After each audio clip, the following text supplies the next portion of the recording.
Hey guys, thank you for checking out this episode. We'd love your support by heading to patreon.com/freshlygrounded. It really does make a difference in helping us continue making this content. And if not, no stress. Enjoy. Assalamu alaikum wa rahmatullahi wa barakatuh. Brothers and sisters, well done. Well done for joining this episode. Guys, thank you. No, what am I saying? I just finished the episode, so I'm absolutely finished. Okay, let's start again. Welcome to Freshly Grounded. This episode is with a brother called Ameen, who I have met once before, but heard great things about. And we speak about that first time we met and what happened on that meeting. And then we just spoke, and we spoke a lot about the Muslim mindset today. And it's really enjoyable. Anyone who's looking to improve their efficiency, productivity, their mindset. We speak about education, about how we should be thinking generally as people, and our take on some of the popular self-help books like the 4-Hour Workweek. So if you're interested in trying to be better, which all of us, inshallah are, perhaps this will be an interesting episode. So with that being said, guys, if you are a fan of this kind of thing, please do check us out on Patreon and become a patron of Freshly Grounded. It means a world, or it means a lot. It means a lot to us. It really does. If you go to Patreon, patreon.com/freshly grounded, from as little as, I think the tier start around £5 a month, you can support us and Freshly Grounded and what we do and all of the upkeep that it takes. And it really does go a long way. So sometimes perhaps you hear these messages and you think, what difference could my £5 make a month? And the answer and the truth is a lot. It can make a lot of difference, and sometimes it's been the case that just the support that we get keeps us going. We can have times where we think, should we carry this on, Freshly Grounded, and then knowing that there's people who really believe in it and want us to continue doing this helps motivate us. But that's neither here nor there, because that's a completely different topic. The Patreon is for if you want to support the podcast to keep going in terms of being able to keep up with our upkeep. It really does go a long way. Thank you so much, guys. I'm blabbing now. So enjoy this podcast, episode 179 of Freshly Grounded. Enjoy. And welcome to Freshly Grounded, the brand new podcast by best friends Faisal and Sam. Huh? I said welcome to Freshly Grounded, No, after that bit. the brand new podcast And after that bit? by best friends Faisal and Sam. Really? Okay, so Ameen, welcome. Assalamu to Freshly alaikum. Grounded. Thank you. Wa alaikum assalam wa rahmatullahi wa barakatuh. Jazakallah khair for joining me on last minute. I feel like I say that too often. All of my episodes, I somehow find the guest in such odd circumstances. But Jazakallah khair for joining me, bro, for the other side of the world. Well, yeah, thanks for having me. It's nice to be invited, bro. Jazakallah khair. Alhamdulillah. Now, before we start, I should probably mention to those listening that you and I have met once before. Yeah. Now, I have a question about that. Okay. And what I need from you, I'm just going to turn my volume down a bit. What I need from you, bro, is complete honesty. Okay. But you have to promise me. Okay. So the question I have for you is when you and I first met, which Yeah. is the only time we met in person, where we went for a nice dinner with one or two other brothers, what was your initial impression of me in person? And that sounds like an extremely self-indulgent question, but it's not, and you'll see why once I've told you why. But I'd prefer to know the answer to that before I tell you. Okay. When we met, bro. By the way, I'll be very honest. Like I've been told I'm too honest, right? So, alhamdulillah. I'll try not to get offended. La, inshallah, there's nothing negative to say. When we met though, there's different social dynamics, right? So when I met you the first time, I knew only one person in that group, but you knew two people in the group, right? Because there's four of us, right? Correct. Yeah. So when 3 people know each other and one guy doesn't, then that sets the dynamic. So so when we met, I just feel like you guys were in your flow, and then I joined into your flow, and then we were, I don't know, I think it was good, bro. What can I say? You know what? I'll say something, yeah. Maybe because I'm trying to fish for what you're trying to get to, right? Which is good, yeah. Which is good. What I think what you're trying to get to is, were you saying that you felt a bit closed? I don't know. But perhaps. I mean, generally, generally, some people do say that when they meet me in person, that I am a bit closed. My sister has the biggest, or has had in the past the biggest kind of criticism in a good way, like constructive criticism in saying that sometimes I can be closed off and maybe a bit like uptight around people.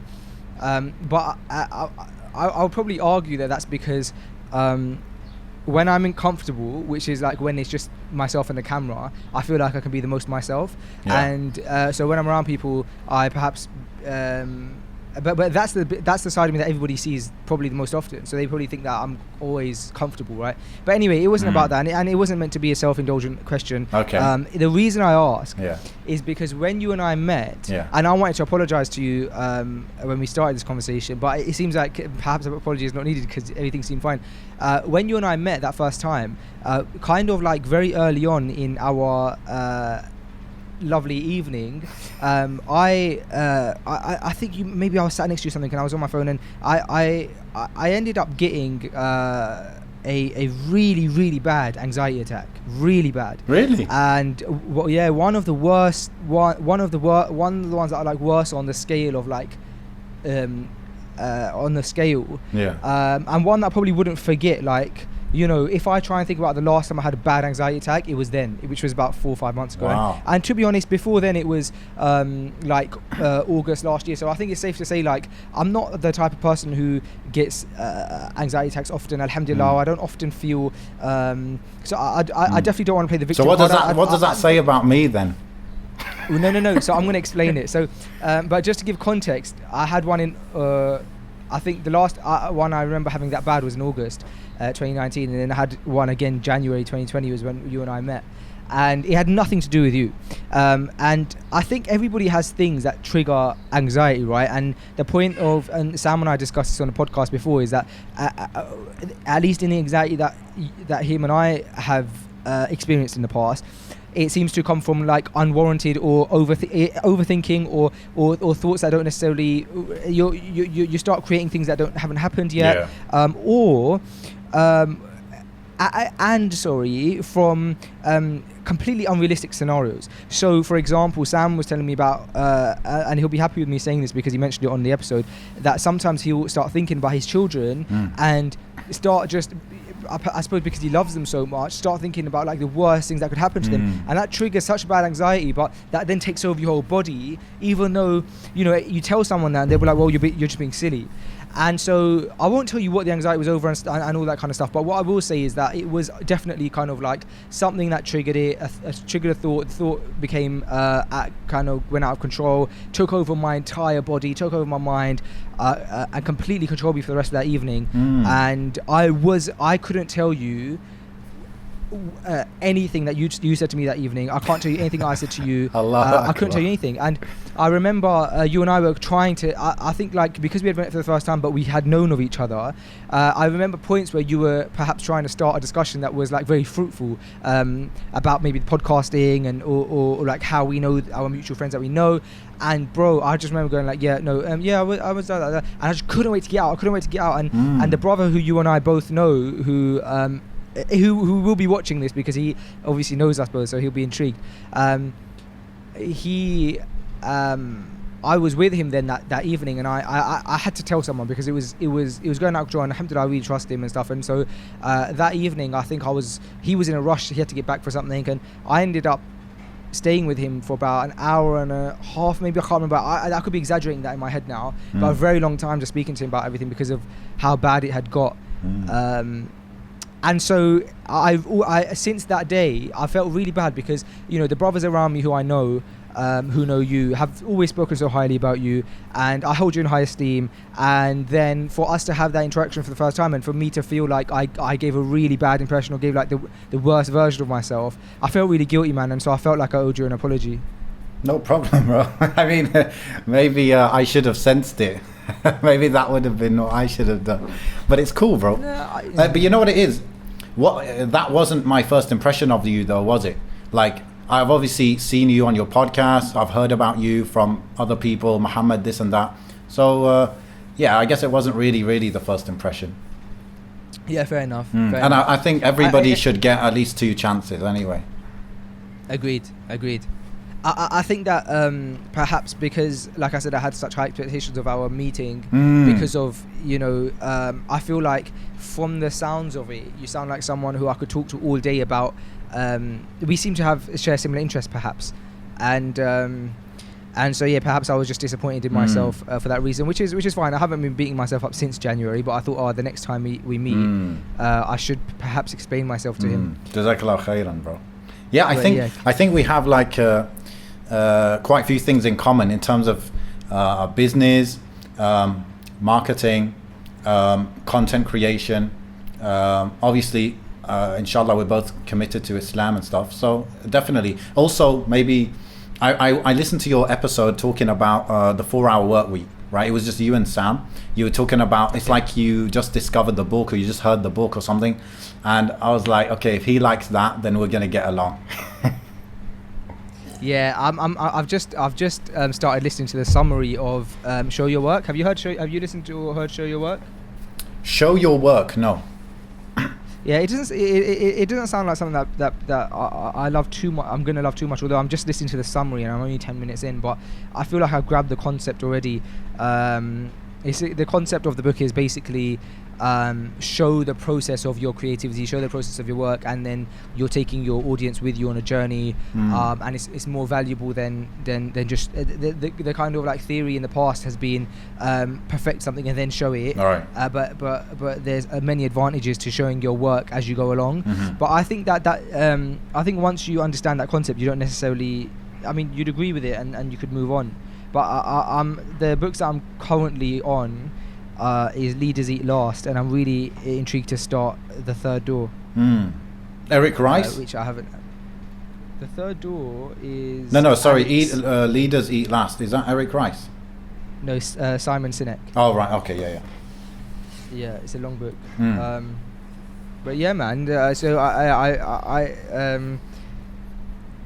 I too knew that you kind of are really pro efficiency and I suppose trying to like constantly improve your mindset and grow. And I find that really inspiring, man. Like I don't think anybody on this planet is here to just stay stagnant.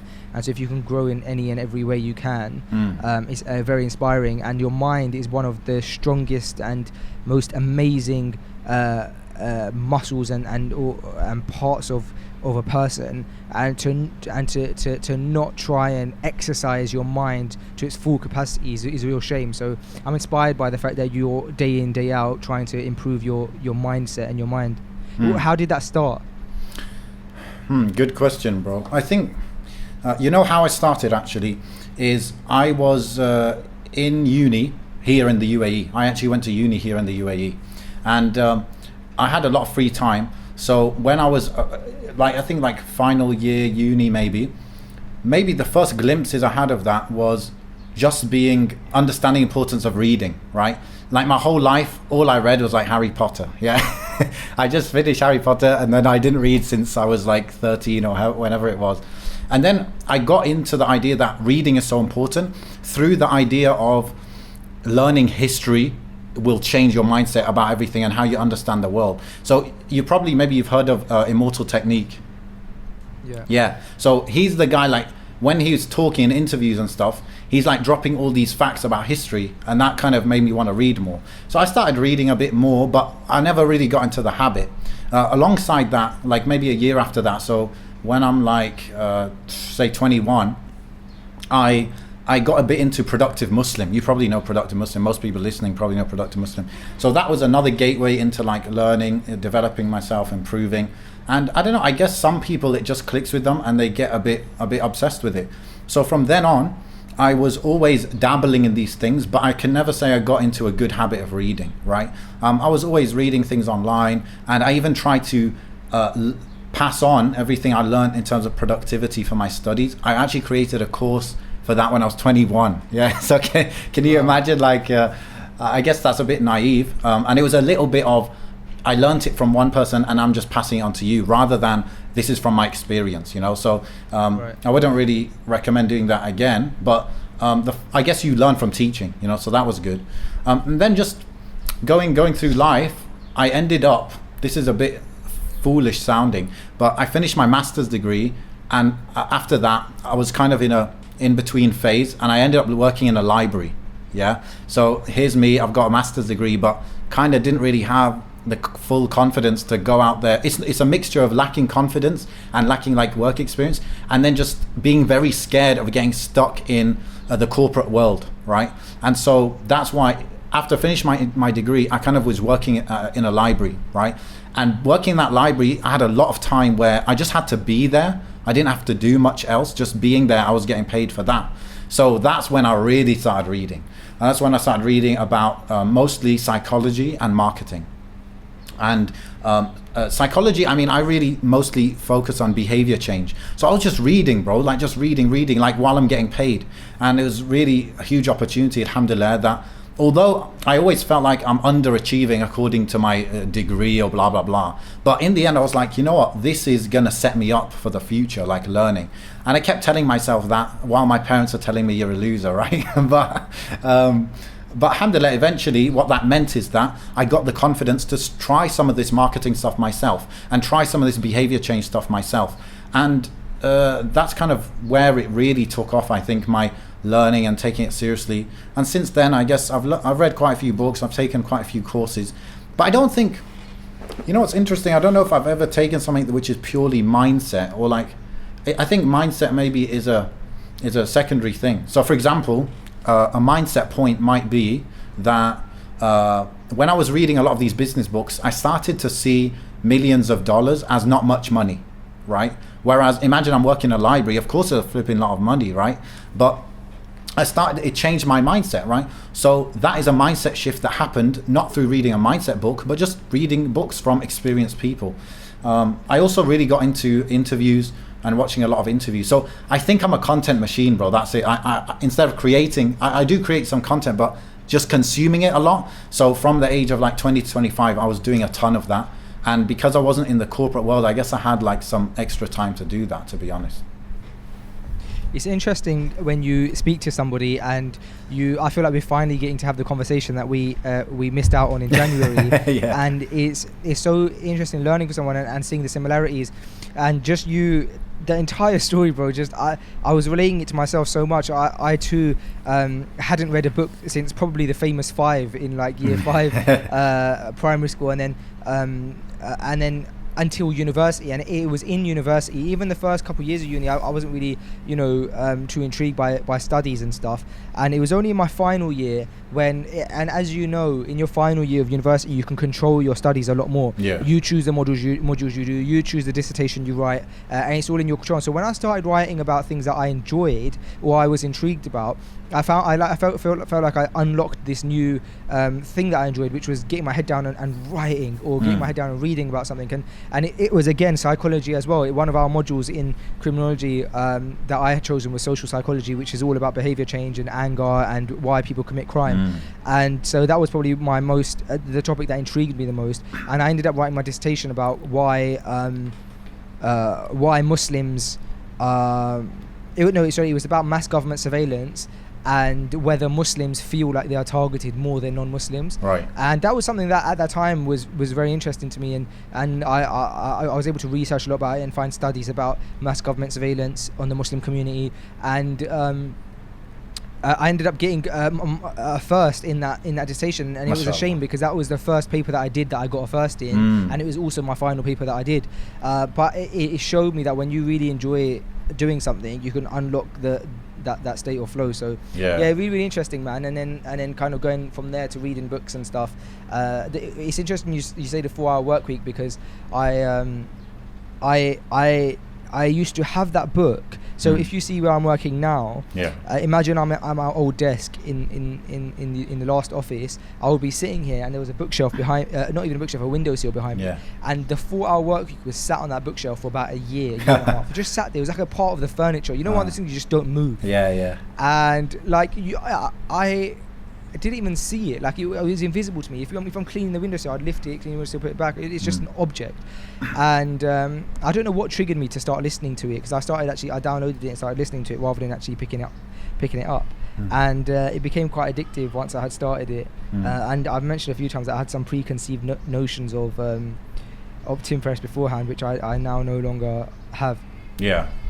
But you went then from that to starting a business in marketing?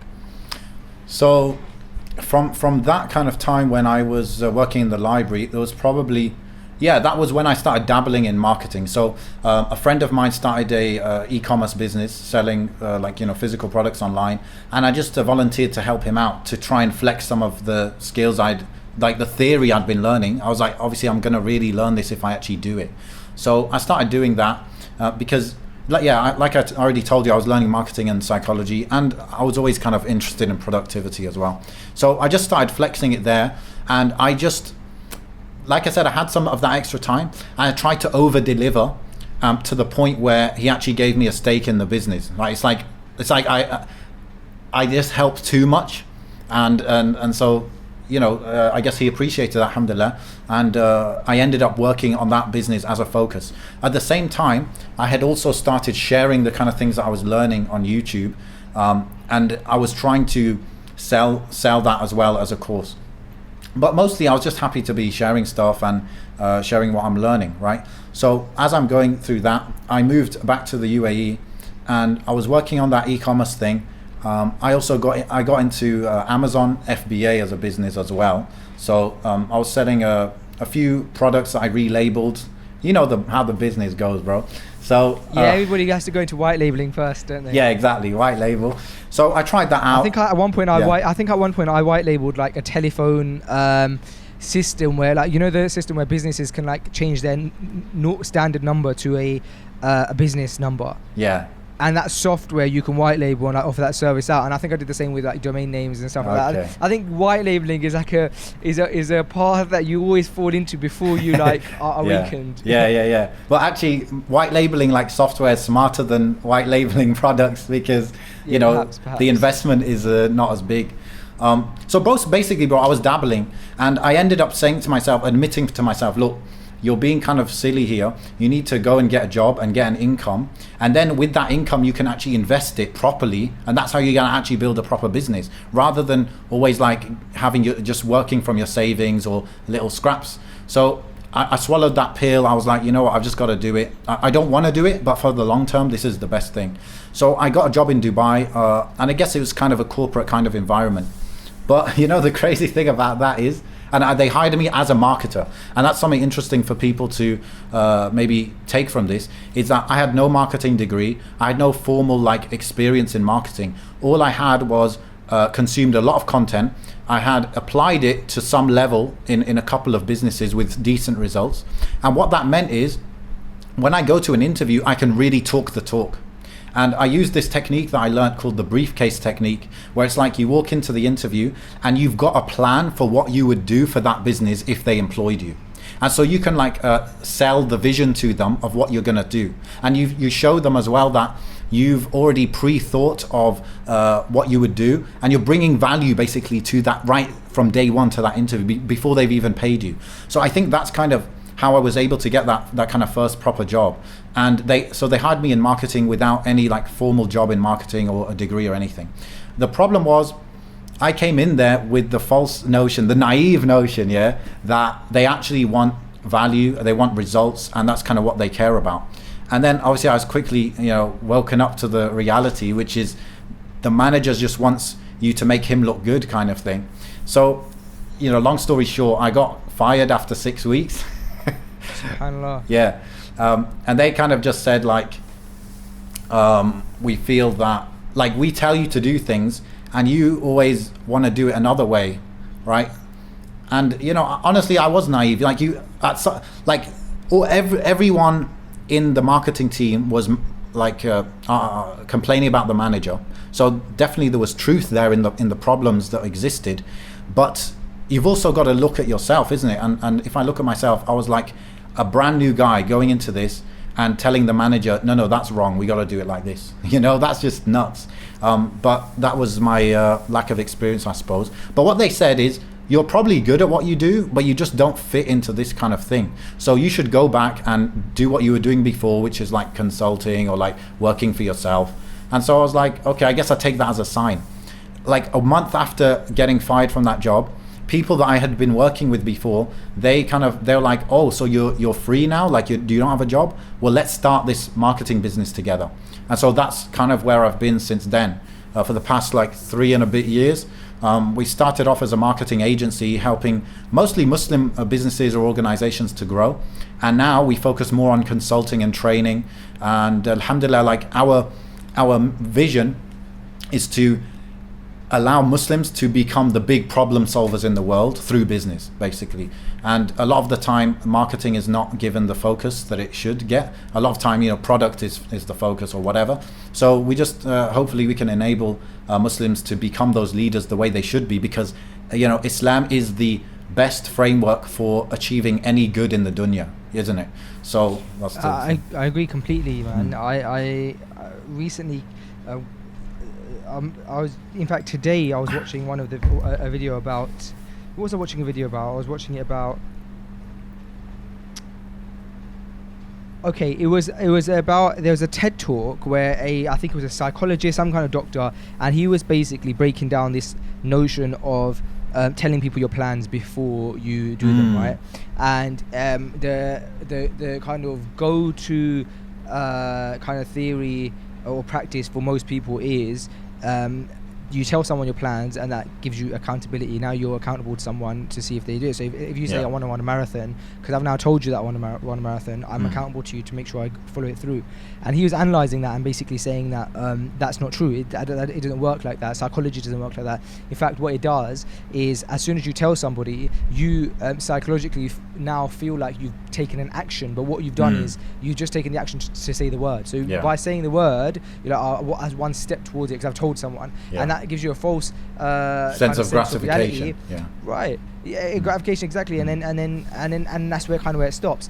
And I remember thinking to myself, and like I said, this was just this morning, I remember thinking to myself, you know, if we all just followed Islam, these things, we would save so much time, because these people who spend years researching to come to the conclusion that it's not great to tell someone your plans, or spend years researching and find out that another one, like the value of the biggest thing that self-help people tell you is the value of time, right? Allah swears by time in the Quran.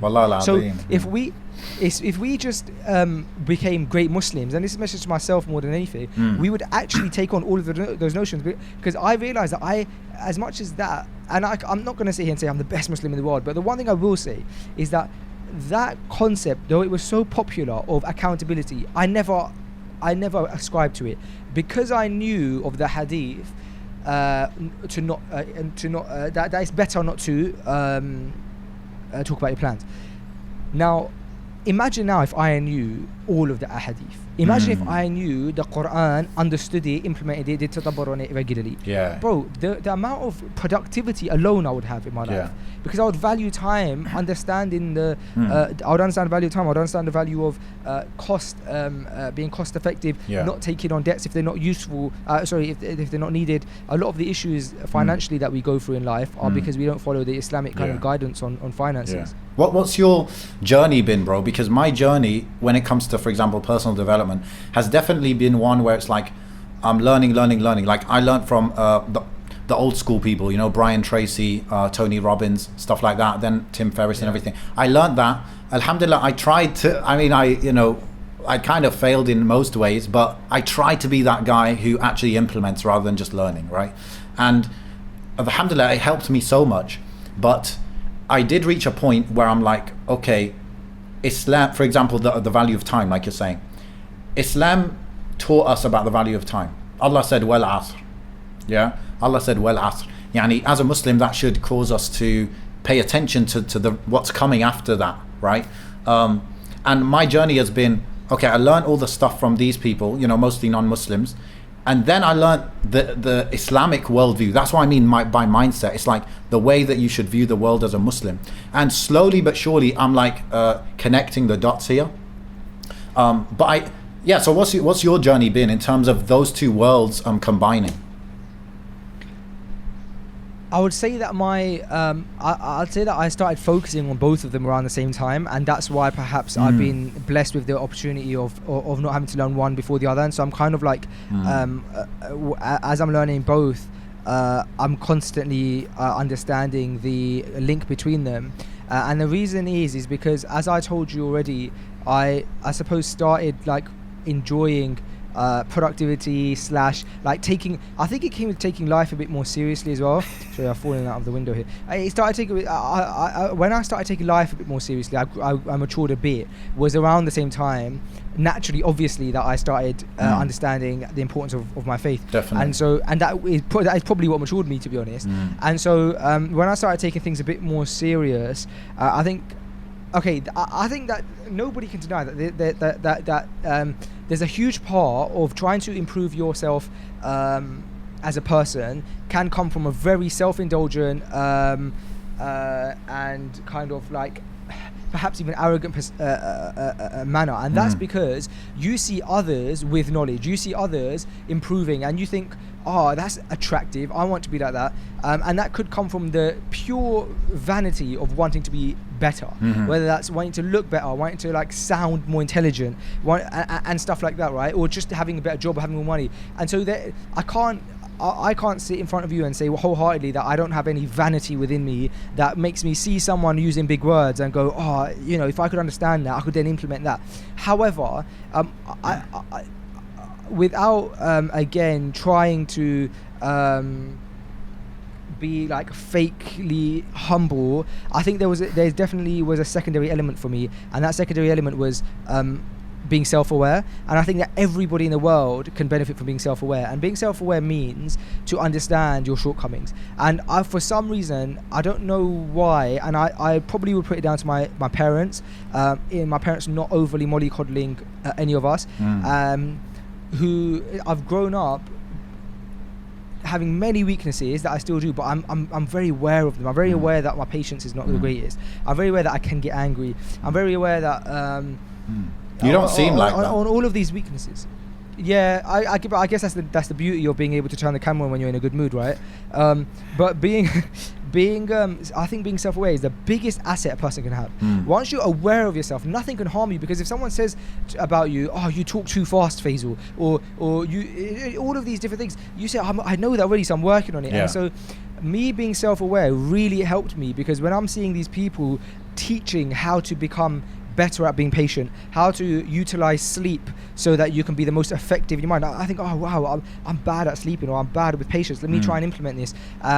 So man, I think that if I was to only give one message to people that's like outside of Islamic advice, and again, like you rightly said, everything combines itself with Islamic advice anyway, anything good anyway, that advice would be to be self-aware, learn about yourself and study yourself, understand yourself, so that others don't, because it's so much worse when someone tells you something negative about yourself and it's true, than you to just always be aware of it, And then you might get defensive if someone else tells you, but then if you know it, bro, because it's you. Yeah.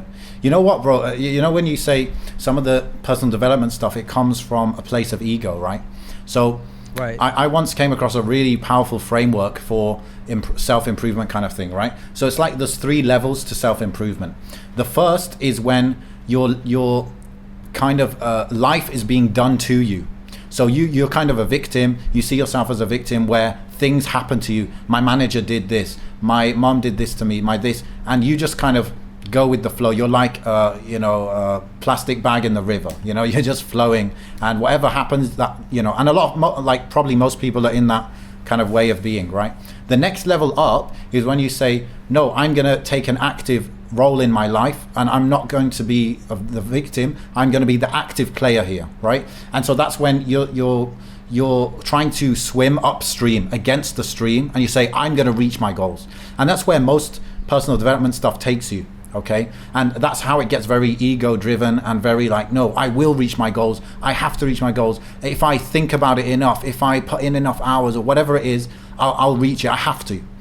The third level though, bro, I think is when the Muslim mindset really comes in, which is it's I'm going to go with the flow of the river, but I'm going to direct myself with it. Right, so I'm not swimming upstream. I'm not just a dead plastic bag going down, but I'm going down with the flow, right? And that's kind of the analogy of like qadr. I'm following qadr, right? I'm going with it, but I'm just taking the asbab as well, which means I'm gonna dodge that rock. I'm gonna grab that fruit from the tree, and that is the place where I think we all want to try to get to, where it's like, I understand there's such thing as asbab in life, there's such thing as using the means to achieve things, but at the same time, my full reliance is on Allah, and Allah could take me wherever He likes, and He ultimately knows what's best for me. Wow, that's amazing, bro. To break that down in that manner is so amazing. And I agree completely, man. I agree completely, and you're right. Just because you're trying to improve yourself, it doesn't. Your Islam should always take precedent over everything, and one of the things that it reminds me of is when someone has that level of understanding and implementation of the religion, they go against what others perhaps think or say is the correct practice. So an example of that is with generosity. Like the Muslim can be and the productive and efficient and successful Muslim can be one who perhaps doesn't have all of the wealth, but when there's an opportunity to be generous, is the most generous with what he does have.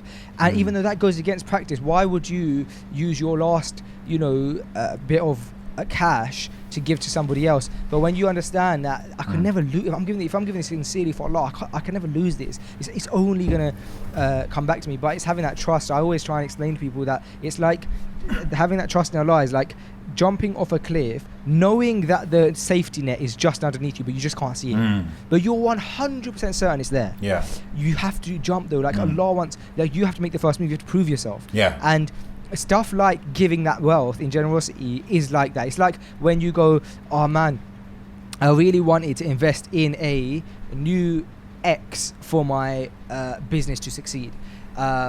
I can make do with whatever I have now, but it does make sense. And that's all I've got is enough provision to get that. But then there's opportunity here to be generous and to know that if you choose generosity over directly getting the thing, you'll most likely get the thing anyway, plus more, and you've been generous and helped someone else out.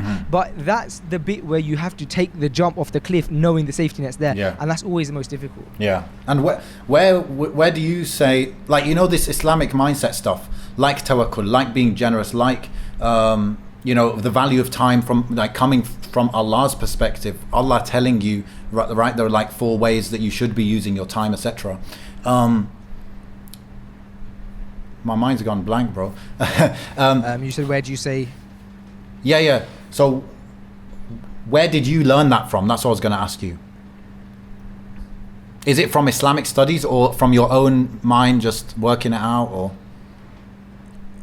Learn what specifically? For example, like these elements of the Muslim mindset, that's what I would call it anyway, which is like, for example, I was I had to choose between staying in the UAE where I wanted to be and trying to work things out versus going back to the UK and doing a degree which might help me kind of make sense of things, right?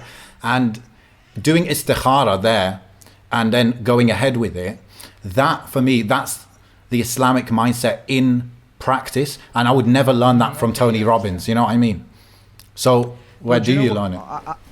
I think for me, I have to revert it back to, and I'll try, I don't think I can pinpoint it, but I can pinpoint one thing that comes to mind, but I'll put that to the side for a second. I think first of all, though I'm repeating myself, it definitely comes from a level of self-awareness and understanding that I'm weak, and I very early understood that I was weak, and I understood I was weak because something simple like growing up being scared of dogs and knowing logically that doesn't make sense, because I know that especially in the UK, bro, like the 99.9% of the dogs that I'm going to interact with would never even like try and hurt me, bro. They're like house trained. But so I always understood that there's a in my mind there's a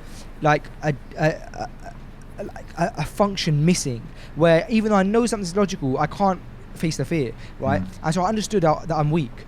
And there's many cases in my life that I can understand that I'm weak and and make myself self-aware from it. So to one element, because I knew of that somehow, and again, perhaps it's my parenting that while my parents have always been very supportive, they wasn't kind of just falsely like singing praises left, right, centre for no reason. But so because of that self-awareness, I think that when I found out or fell in love with Islam, it fitted so perfectly. It was like the missing thing in my. It was the missing thing in my life, right?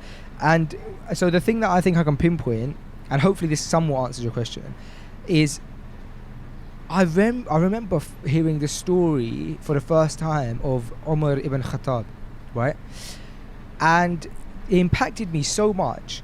And probably because of that, I then wanted to hear about more of the stories of the Sahaba, and then understanding how they are really makes you understand how you should be, right?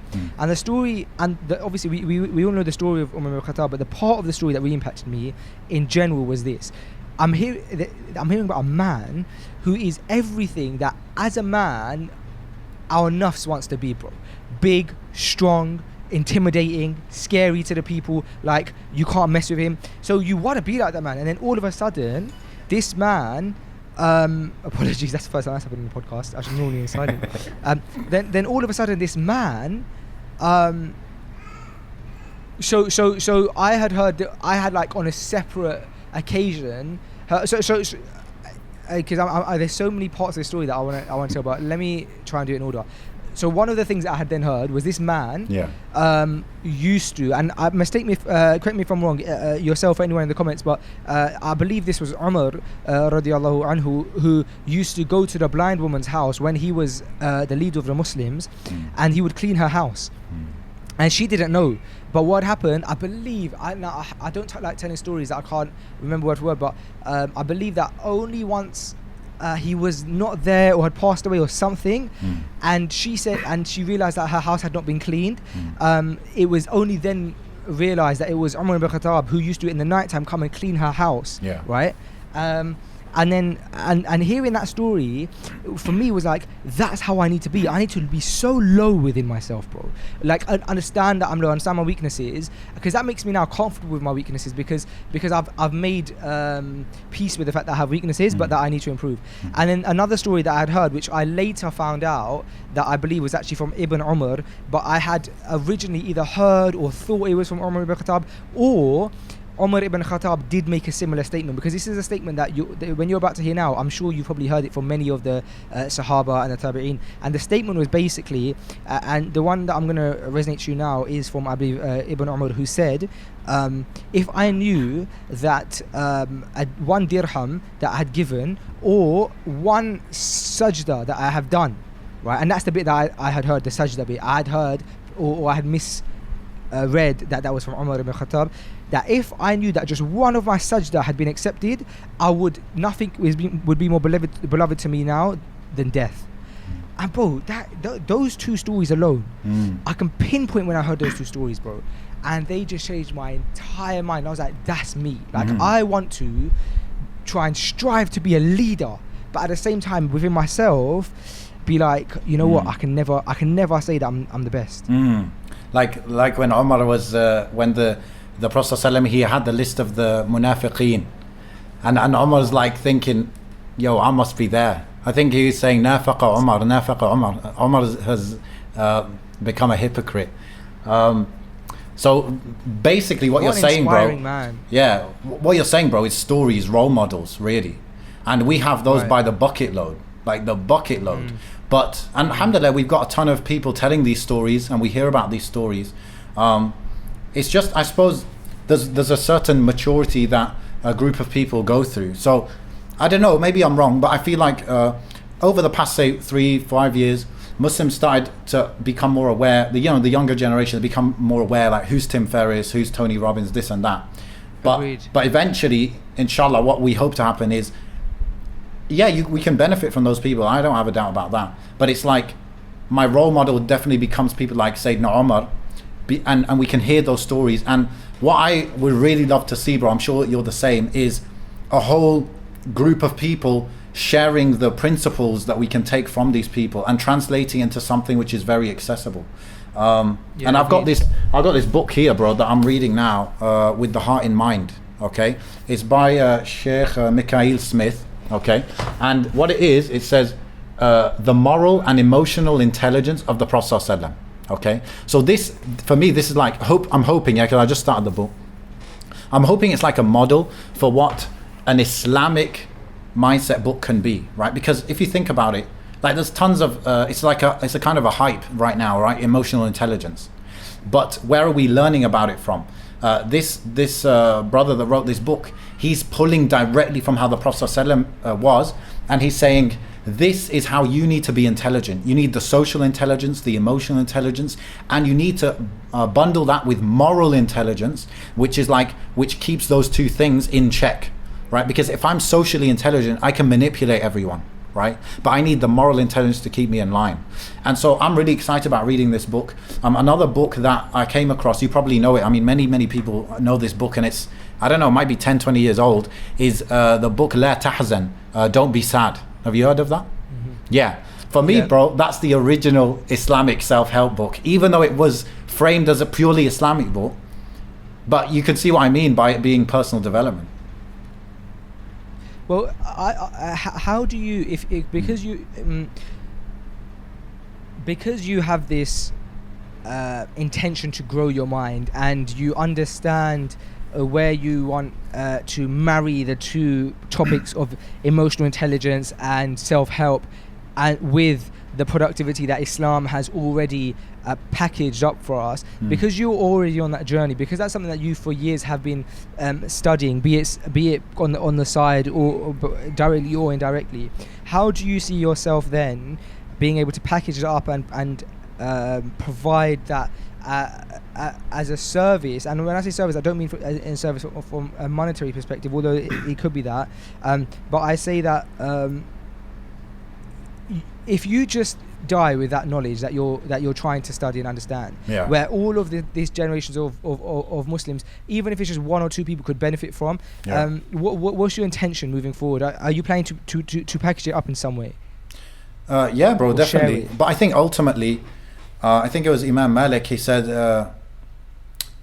تَعَلَّمْتُ الْعِلْمَ لِنَفْسِي, I gain knowledge for myself, you know. So that's got to, like, if you don't start in that place, it becomes too much like, okay, how can I benefit like in another way from this knowledge? And you know, like, let's be real, you kind of have to admit, when you're on the journey of learning things, you kind of have to admit you're a bit weak in it. Like you might know this stuff in theory, but how much really are you implementing it in your life, you know? And so sometimes you gotta, for example, myself, I've done a ton of things, like, for example, I use a project management system to make sure I know everything I need to be doing every day, and I block certain websites during work time to just stop myself ever being able to be distracted. But after doing all of that, I find it difficult to just sit and focus and work for like longer than half an hour or an hour, right, without getting distracted somehow or wanting to change things up. So I'm saying that to just say that, like, we always need to improve and stuff. And we need to know our place.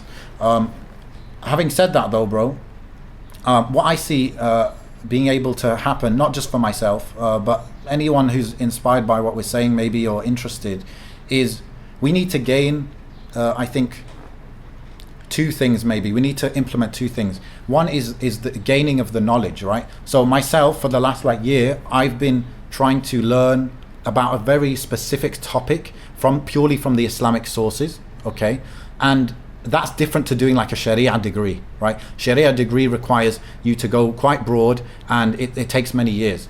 But what I've been trying to do is, I'm thinking, if I can learn from the Islamic sources what Islam has to say about this topic, then I can I can actually go deep into that topic. I can be confident enough that I know what I'm talking about in that narrow area at least.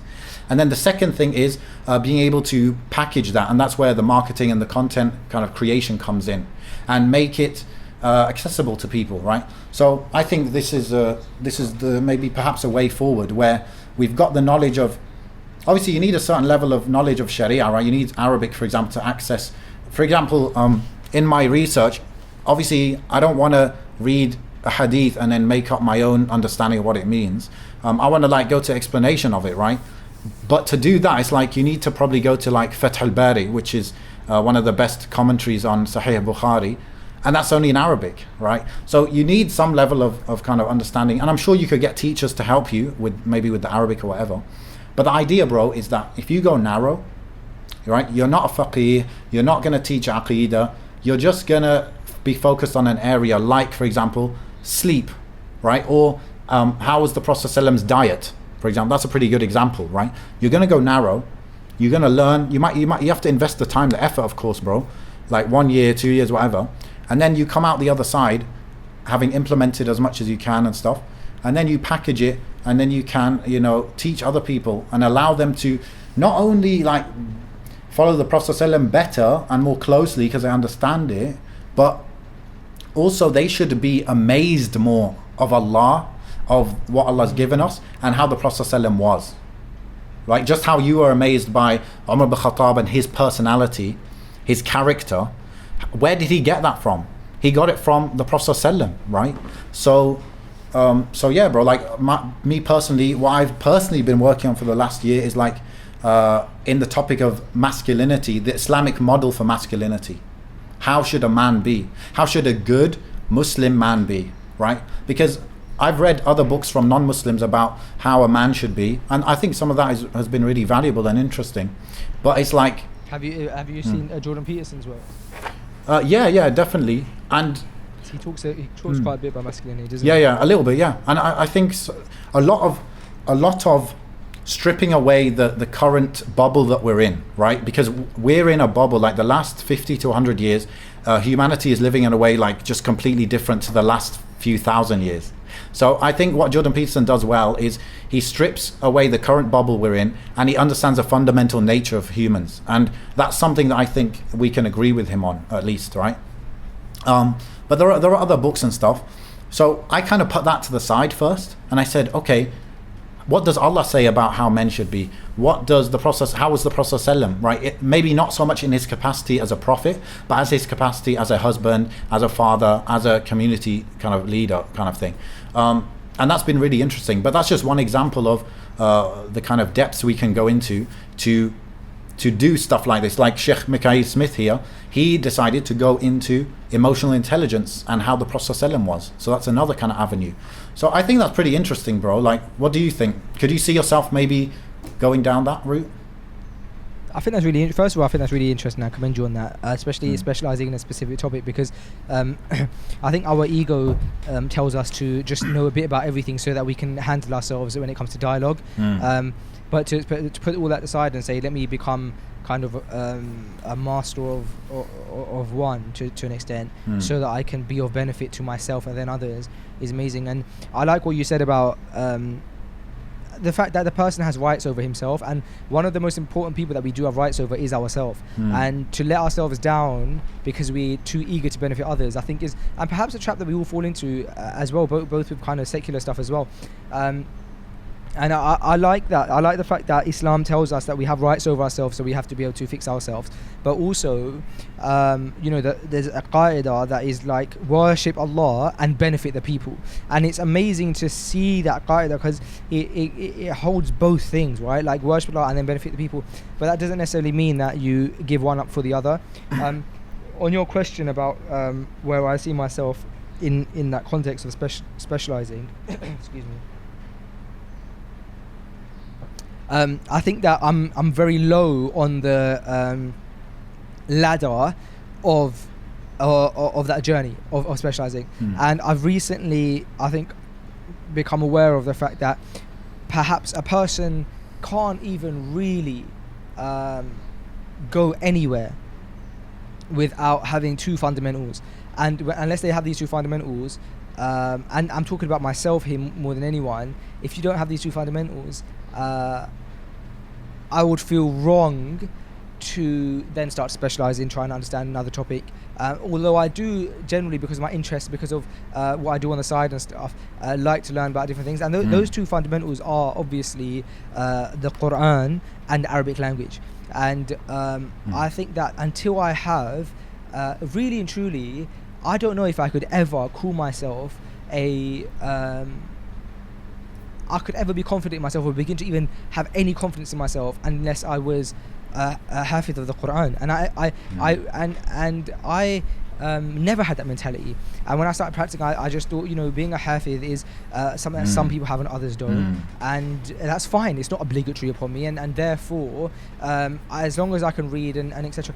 And as I've grown up, I think I'm understanding now more than ever that if you look at the Sahaba and or the scholars or anyone with some credibility, and they don't even know the Quran, and then the Arabic language, and because I'm not a hafiz of the Quran and I'm not fluent in the Arabic language, I have so much work to do there that I can't even look past that. And bro, that is so base level that I know of children who are 8 years old who are hafiz, and they and I don't know any, but there's definitely children who are 8 years old who can speak Arabic fluently. So I'm currently on the level of around an 8-year-old. So for me to then try and go anywhere further is tough. But maybe your role is to amplify the good work that different du'at and different people who have specialized are doing, isn't it? Perhaps. What I've recently found myself enjoying is going back to my YouTube channel and doing cooking content again. yeah. Well, I mean, I was in quarantine, so I had to dabble in the kitchen. But the cooking was more fun. But I think there's a more serious message behind trying to just have fun and create content. And I enjoy creating content, and I think that the content that I create is not like too far behind from half decent quality, like it's being shot well enough and edited half decent and stuff. But I think the deeper message is that you can enjoy yourself and have fun as a person who isn't taken away from the serious side of trying to become better, trying to learn the Arabic language, etc. And so hopefully I can get that message across. I recently just shot a video, and this episode is going to come out today, and nobody knows this yet, so I guess everybody will now who listens to this. But I recently shot a video for my YouTube channel called, I'm not titled it yet, but it's basically around, the concept of it is everything that you need to know as a new dad or a new Muslim dad, right? Okay. And it's like a 1 hour long, straight to the point, no like kind of dancing around the subject, just direct things you need to know as a dad, right? And it's for people who are about to just become a dad, so specifically for someone who's never been a dad before, just about to become a dad, young person just becoming a dad.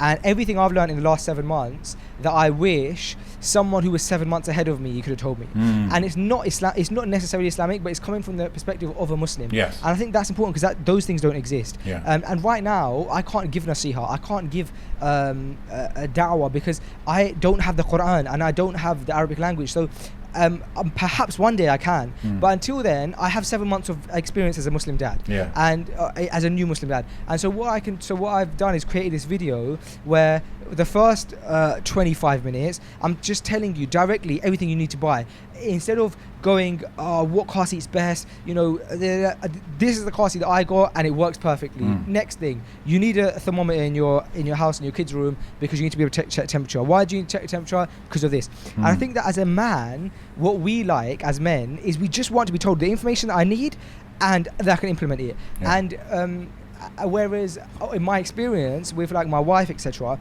what I tend to find is that women enjoy reading reviews and understanding project and watching loads of vlogs of loads of different mothers and how they what car seat they like to use or why they like to use it. But I think that there's like this thing missing in like that as a man I just want content. I want someone to say, here's all the information you need and just do this. I've tried it, I've tested it, it's fine. Yeah. And that's what I try to create. So perhaps right now, while I don't have knowledge, my niche is my experiences that I've gone through and the mistakes I've made. So so I'm really excited about putting that video out. That's good, bro. I'll check that out, inshallah. You know, you made me look bad now because I don't have I'm not Hafiz either, so I guess I should just give up.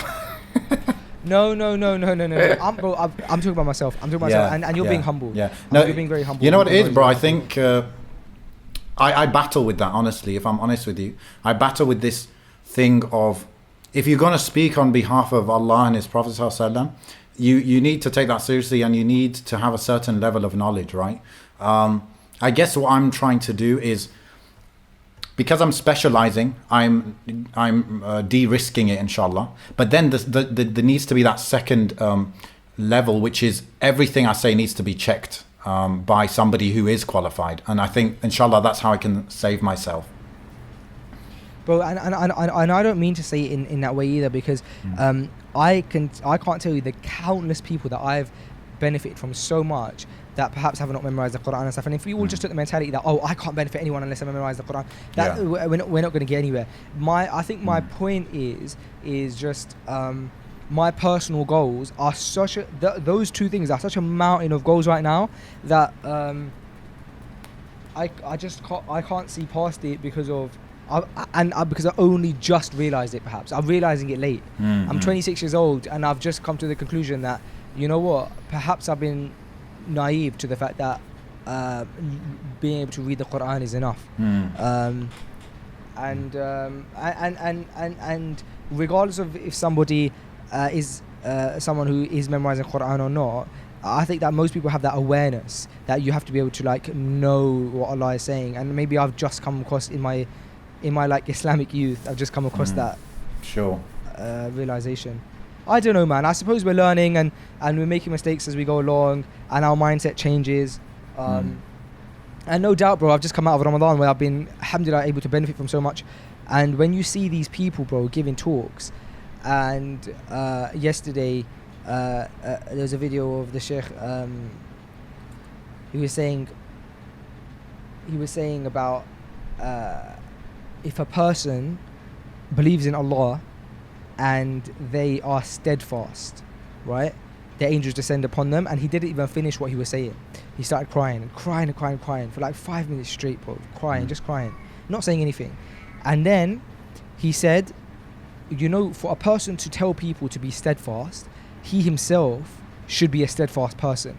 And so I can't continue this topic. And he ended the lecture.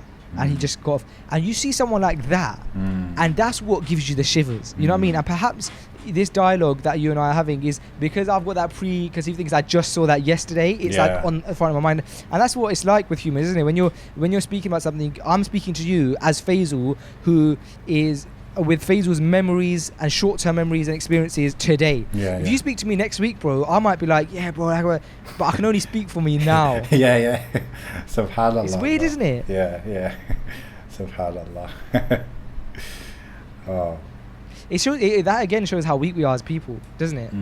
But that's why we need, bro, you know, more than anything, more than I personally, I think more than lectures, more than classes, the most thing that benefits us is good company, right? Like the best thing is to be in the company of those people giving the lectures.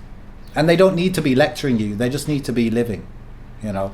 For me, I find that's the best thing, man. You know, Ustad Jamal was saying that the majority of the stuff that he's learned in terms of Islamic, because he has it's very well known that he has a very well known famous qari as a teacher and a sheikh, you know, and people often say to him, perhaps people often talk about that to him, right? And I remember him saying that even with that, the majority of the stuff that he's learned from that sheikh, from Sheikh Abdul Rashid Ali Sufi, is actually just by watching him, just unspoken. And it's amazing to think that, because you think, wow, the amount of benefit he does by speaking, yet you benefit the most from his non-speaking. Like, imagine like what that is.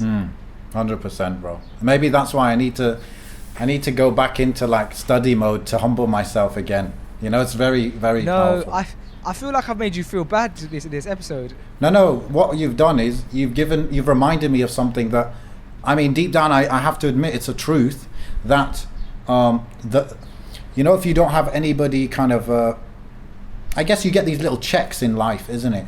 And I find that whenever I, you know, put a pause on, especially seeking Islamic knowledge, I need that check again, because whenever I go and study, it's like, oh man, like you don't know anything kind of thing. And even in the process of doing my research over the last year, I've got it many times, bro, because I'm reading the Arabic. Okay, fine, yeah, Mr. Ameen knows Arabic, right? But like, I can't read it that well, bro. I'm just getting the gist, and then I'm checking with my wife, and then this and that. So that's humbling as well. That's good. Well, just know that I'm definitely not somebody to take advice of, so don't use this episode or this conversation to make some major changes, because that's definitely not a reliable source to use. But I agree in those checks. I was speaking to a brother just yesterday about how I was planning to do. It's going to be tough telling this story without being detailed, but I want to be vague, so I'm going to try. Hopefully we can still somehow squeeze the lesson out of it. Yeah. So recently there's a thing that I've been thinking about doing. Wow, that is vague. A thing that I've been thinking about doing, and you know, on the face of it seems permissible and fine. It's something very small to do with business. And that's it, right? And then yesterday a brother was speaking to me about and this brother doesn't know about this plan. So I was speaking to a brother here about this thing that I'm thinking about doing, and then a separate brother is having a separate conversation about something later on, and it's about something completely different, and he mentioned something as a side point. Right?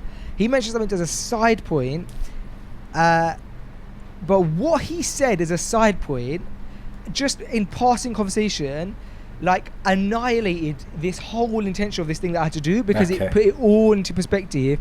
And he was like talking about like how this thing is not advised Islamically. And I just thought to myself, look at how Allah, you know, Allah being latif, subtle. I was like, look how latif Allah is, and how subtle He is, in that He saved me from A, doing that, but then B, saved me from even feeling embarrassed of someone advising me by just adding it as a side point in a separate conversation, and me having that taking that understanding. But I suppose the lesson also is for us to be people who can try and be aware of those little subtleties and try and pick up on them, right? Yeah. And that's, I feel like that's part of self-awareness maybe as well. It's not just knowing yourself, but it's being kind of perceptive to these things.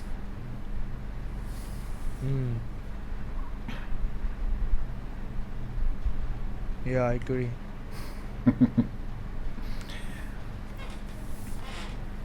Yeah, it's left me with a lot to think about. I mean, really, I'm really glad we had this conversation. Like, yeah, man, because I think that even in you just saying that about self-awareness and stuff, I just remembered a really big part of myself that I have to sometimes remind myself of, and it's that. Well, so you were just saying that, you know, it comes to self-awareness and understanding their perspective of different people, and this brother, he was telling me this thing, and even in him talking about what he was talking about, he was being very selfless, right? And I think that one of my weaknesses can be that I'm very selfish. I think that's natural for everyone. I think, like, in our nafs, we want to do what's best for us, right? Sure. But I think you have to control that. You have to put a cap on that. And sometimes you have to force yourself to do something selfless to remind yourself to be selfless, don't you? And for some reason, what you just said triggered that thought in me. Allah knows best why. But yeah. Good stuff, bro. Bro, listen, Jazakallah khair. I really enjoyed this conversation. I'm really grateful that you spent time. We were meant to cap it at 40 minutes, weren't we? Yeah. you've got your work cut out for you now. Inshallah, it should be fine, akhi, man. Inshallah, it should be fine. We're at 2:20 in the afternoon. I've got to get this out. Yeah. It'll be okay, inshallah. Inshallah.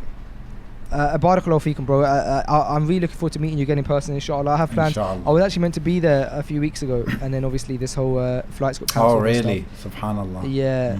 So I'm sure we would have met. Yeah. But definitely, bro. Inshallah. Inshallah, we'll meet again, and perhaps this time we can have a meal properly and relaxed and continue our conversation. Yeah, bro. I wanted to take you somewhere proper. You said we had a nice. I think you said we had a nice meal together. That was nothing compared to what I had prepared for you. What happened that day? How come we ended up just going for a quick takeaway? You guys went over time, I think, with what you were working on.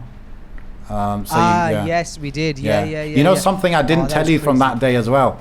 When I met you, my car was broken down in the car park of that place, and I didn't know how I was gonna get home and stuff that night. And because obviously I don't live in Dubai, right? I live in another city. So I was just like chilling. I was like, yeah, I guess I'll work it out when these guys have left. So how did you get home? Yeah, I got what they call like a pickup truck or a hire truck or whatever to take it home. Yeah. A bit late at night. Alhamdulillah. Subhanallah. Wow, subhanallah. Yeah, I didn't know that, man. Yeah. Yeah, we'll do something proper, man. I'm looking forward to it. I'll leave it to you to decide the restaurant. I'm a foodie, so you got your work cut out for you. Inshallah. Listen, Faisal. Yeah. Yes. If I can, I want to leave everyone with the one story that I got from my research into the Islamic model for masculinity. Can I share it? Please. Yes, of course. Okay, great. So there was this man, right? He's a companion of the Prophet ﷺ. His name's Anas bin Nadr. Okay. He's not somebody I'd heard of before. He's actually the uncle of Anas bin Malik. Okay, his name's Anas bin Nadr.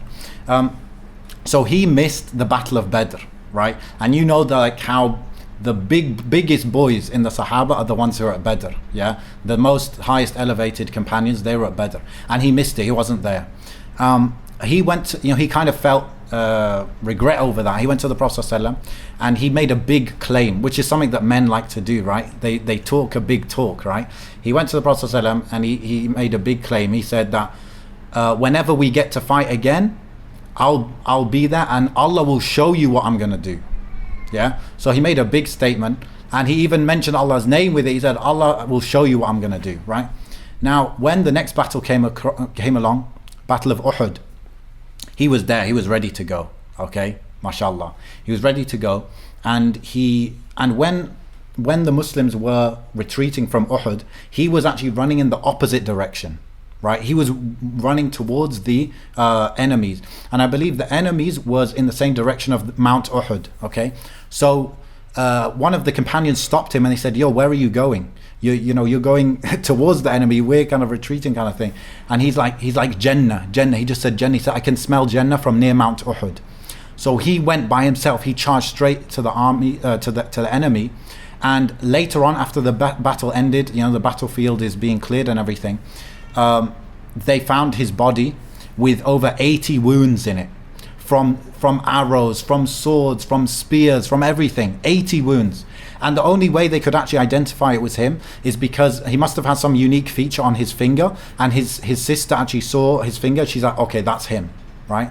And Anas bin Malik said about this story, he said the ayah was revealed, and we used to say that this ayah was revealed because of this man, Anas bin Nadr. The ayah is من المؤمنين رجال صدقوا ما عاهدوا الله عليه فمنهم من قضى نحبه ومنهم من ينتظر وما بدلوا تبديلا. From the believers are men, okay? And Tafsir al-Sa'di said in his tafsir that Allah said from the believers are real men. That's what Allah is saying here, they're real men. من المؤمنين رجال صدقوا ما عاهدوا الله. They stayed true to the promise they made to Allah, right? To believe in him and to fight alongside the Prophet ﷺ and protect the message, right? They stayed true. فَمِنْهُمْ مَنْ قَضَى نَحْبَهُ. So from them, some of them have actually already fulfilled their agreement, and those are the people who died as martyrs. And some of them are waiting for their chance to do that. وَمَا بَدَّلُوا تَبْدِيلًا. And they never changed from that position at all. And he said this ayah, we say that the story was that ayah was revealed because of this man.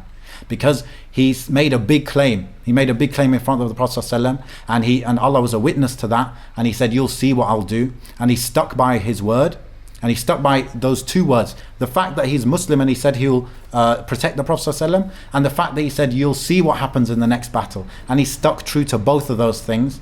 And وَمَا بَدَّلُوا تَبْدِيلًا. He didn't stray from that. And a lot of us, it's easy for us to make big claims, talk big talk, but 2 weeks later we're on another vibe. But he stayed true to it. And Anas bin Malik, he said, we believe that he's a real man in the eyes of Allah, because Allah said, مِنَ الْمُؤْمِنِينَ رِجَالٌ. So I thought that's you say you get inspired by stories. I think everyone does, and that's a really enjoyable one I like sharing. And inshallah there's more like that inshallah I'll be able to share in the future. Inshallah. Jazakallah khairan, Ameen, for joining us.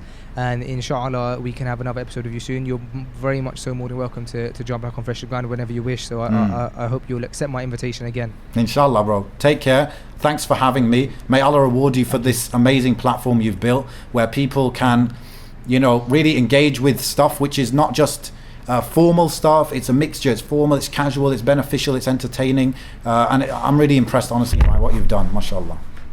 Thank you so much, bro. We really appreciate it. Yeah. Okay, bro. Assalamu alaikum wa rahmatullah. I'm gonna wait for the link from you, inshallah. Yeah. Okay. Inshallah. Assalamu alaikum. Wa alaikum assalam.